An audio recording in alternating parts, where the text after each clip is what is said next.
परिचय। प्रकाश एक ऐसी वस्तु है जिससे सब परिचित हैं। यह विभिन्न स्रोतों से प्राप्त होता है, जिनमें मुख्य है सूर्य। जीने के लिए जरूरी ऊर्जा हमें इसी से मिलती है। इसके बिना, जैसा कि हम जानते ही हैं, जीवन का अस्तित्व संभव ही नहीं है। ऊर्जा का वो रूप जो वस्तुओं को देखने में हमारी सहायता करता है, प्रकाश कहलाता है। उद्देश्य। इस पाठ के अंत में आप निम्न करने में सक्षम हो जाएंगे: प्रकाश को परिभाषित करना, प्रकाश की प्रकृति को समझना, साधारण दर्पण द्वारा प्रकाश के परावर्तन को समझना, परावर्तन के नियम, वास्तविक और आभासी प्रतिबिंब में अंतर करना, प्रकाश एवं प्रकाश के स्रोत, ऊर्जा का वह रूप जो वस्तुओं को देखने में हमारी सहायता करता है, प्रकाश कहलाता है। प्रकाश सरल रेखा में चलता है। ये हम में दृश्य बोध उत्पन्न करता है।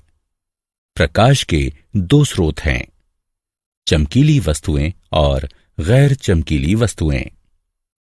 चमकीली वस्तुएं वे वस्तुएं जो अपना स्वयं का प्रकाश छोड़ती हैं, चमकीली वस्तुएं कहलाती हैं, जैसे सूर्य, लैंप, मोमबत्ती इत्यादि। गैर चमकीली वस्तुएं वे वस्तुएं जो स्वयं पर पड़ने वाले प्रकाश को परावर्तित करती हैं, गैर चमकीली वस्तुएं कहलाती हैं, जैसे चंद्रमा, कुर्सी, मेज इत्यादि। प्रकाश की प्रकृति। प्रकाश के परावर्तन, अपवर्तन, विवर्तन तथा अन्य अनेक पहलुओं के बारे में जानने के लिए प्रकाश के सिद्धांतों के आधार पर उसकी प्रकृति को समझना होगा। प्रकाश की प्रकृति के दो सिद्धांत हैं: प्रकाश का तरंग सिद्धांत तथा प्रकाश का कण सिद्धांत। प्रकाश का तरंग सिद्धांत।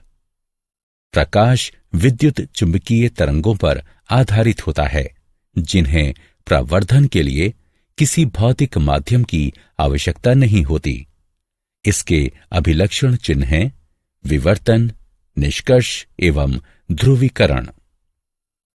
प्रकाश का कण सिद्धांत। प्रकाश ऐसे कणों से निर्मित होता है जो अत्यंत तीव्र गति से एक सरल रेखा में चलते हैं। इसके अभिलक्षण चिन्ह हैं परावर्तन और अपवर्तन।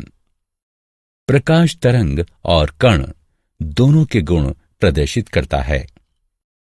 प्रकाश का स्वभाव दोहरा होता है। प्रकाश का परावर्तन। किसी वस्तु की सतह पर पड़ने वाली प्रकाश किरणों का वापस भेजा जाना प्रकाश का परावर्तन कहलाता है। चमकदार सतह वाली वस्तुएं खुरदुरी और धुंधली सतह वाली वस्तुओं की अपेक्षा अधिक प्रकाश परावर्तित करती हैं। चांदी प्रकाश की सर्वोत्तम परावर्तक है। सपाट सतह से परावर्तन। सपाट दर्पण कांच का एक पतला, समतल और चिकना फलक होता है, जिसके एक ओर रजत धातु की चमकीली परत चढ़ी होती है। इस रजत परत को लाल पेंट के द्वारा संरक्षित किया जाता है। आकृति को समझने के लिए आवश्यक पदों के अर्थ निम्नलिखित हैं: आपतित किरण। प्रकाश की वो किरण जो दर्पण की सतह पर पड़ती है, आपतित किरण कहलाती है। आपतन बिंदु। दर्पण पर आपतित किरण जिस बिंदु पर पड़ती है, उस बिंदु को आपतन बिंदु कहते हैं। परावर्तित किरण। दर्पण द्वारा प्रकाश की जिस किरण को वापस भेजा जाता है, वह परावर्तित किरण कहलाती है। सामान्य। दर्पण की सतह के आपतन बिंदु पर स्थित समकोण की रेखा को सामान्य कहते हैं। यह एक ऐसी रेखा है जो दर्पण के आपतन बिंदु पर लंबवत स्थित होती है। पार्श्व परिवर्तन। पार्श्व परिवर्तन जब समतल दर्पण के सामने कोई वस्तु रखी जाती है तब वस्तु का दाहिना पार्श्व दर्पण के बाईं ओर और बायां पार्श्व दर्पण के दाहिनी ओर प्रतीत होता है। किसी वस्तु के पार्श्वों और उसके दर्पण प्रतिबिंब का यह परिवर्तन पार्श्व परिवर्तन कहलाता है।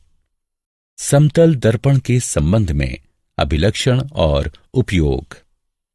किसी समतल दर्पण द्वारा निर्मित प्रतिबिंब के अभिलक्षण। ऐसा प्रतिबिंब आभासी होता है।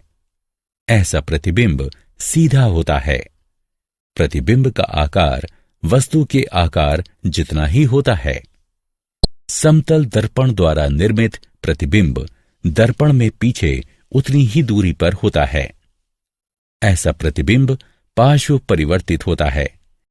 समतल दर्पण के उपयोग। इनका उपयोग स्वयं को देखने के लिए किया जाता है। इन्हें विशिष्ट दुकानों जैसे सुनार की दुकान की अंदरूनी दीवारों पर उन्हें अधिक बड़ा दिखाने के लिए लगाया जाता है। समतल दर्पणों का प्रयोग परिदर्शी बनाने में किया जाता है। इनका प्रयोग व्यस्त मार्गों के तीव्र मोड़ों पर दुर्घटनाएं रोकने के लिए किया जाता है। समतल दर्पण के उपयोग। समतल दर्पण का प्रयोग आईने के तौर पर किया जाता है। समतल दर्पण का प्रयोग सौर कुकर में किया जाता है। समतल दर्पण का प्रयोग कैलिडोस्कोप यानी रंगीन कागज से सुंदर आकृतियां बनाने में प्रयुक्त किया जाने वाला एक खिलौना, कांच के टुकड़े या छोटे छोटे मनके बनाने में किया जाता है। परावर्तन के नियम। परावर्तन का प्रथम नियम। आपतित किरण, परावर्तित किरण और सामान्य ये सब एक ही समतल पर स्थित होते हैं। परावर्तन का द्वितीय नियम। परावर्तन कोण सदैव आपतन कोण के बराबर होता है। बिंब और प्रतिबिंब में अंतर। बिंब कोई भी वस्तु जो प्रकाश किरणें उत्सर्जित करती है बिंब कहलाती है। प्रतिबिंब। प्रतिबिंब एक प्रकाशिक प्रकटन है जो किसी बिंब से उत्सर्जित हो रही प्रकाश किरणों के किसी दर्पण द्वारा परावर्तित होने से उत्पन्न होता है। वास्तविक और आभासी प्रतिबिंब में अंतर। वास्तविक प्रतिबिंब वह प्रतिबिंब जिसे दर्पण पर प्राप्त किया जा सकता है वास्तविक प्रतिबिंब कहलाता है। उदाहरण, सिनेमा के पर्दे पर बनने वाला प्रतिबिंब। यह किसी अवतल दर्पण द्वारा बनता है। आभासी प्रतिबिंब वे प्रतिबिंब जिन्हें पर्दे पर प्राप्त नहीं किया जा सकता आभासी प्रतिबिंब कहलाते हैं। उदाहरण, किसी समतल दर्पण में हमारे चेहरे का प्रतिबिंब। यह किसी अवतल दर्पण द्वारा बनता है। क्या आप जानते हैं, दिखाई देने वाले प्रकाश का तरंगदैर्घ्य 380 से 740 नैनोमीटर के मध्य होता है और इसकी आवृत्ति 405 टेराहर्ट्ज से 790 टेराहर्ट्ज के मध्य होती है। प्रकाश जो कि फोटोन नामक नन्हे पैकेटों में निकलता और अवशोषित होता है, तरंग और कण दोनों के गुण प्रदर्शित करता है।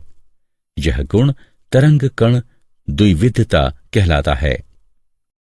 निर्वात में प्रकाश की गति ठीक 29,97,92,458 मीटर प्रति सेकंड आंकी गई है।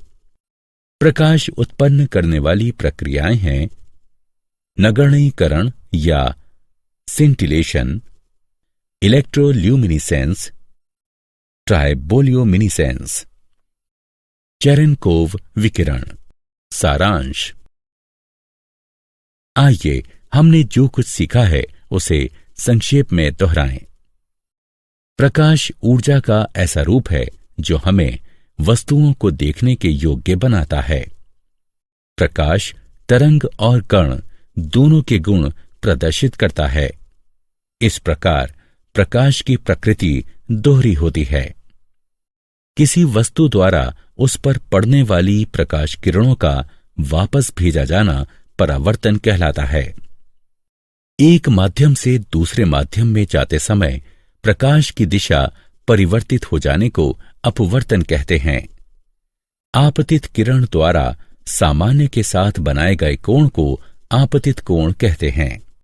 परावर्तित किरण द्वारा सामान्य के साथ आपतन बिंदु पर बनाए गए कोण को परावर्तन कोण कहते हैं। आपतन कोण परावर्तन कोण के बराबर होता है। किसी बिंब से आ रही प्रकाश किरणें जब किसी दर्पण से परावर्तित होकर किसी बिंदु पर मिलती हैं तो प्रतिबिंब बनता है।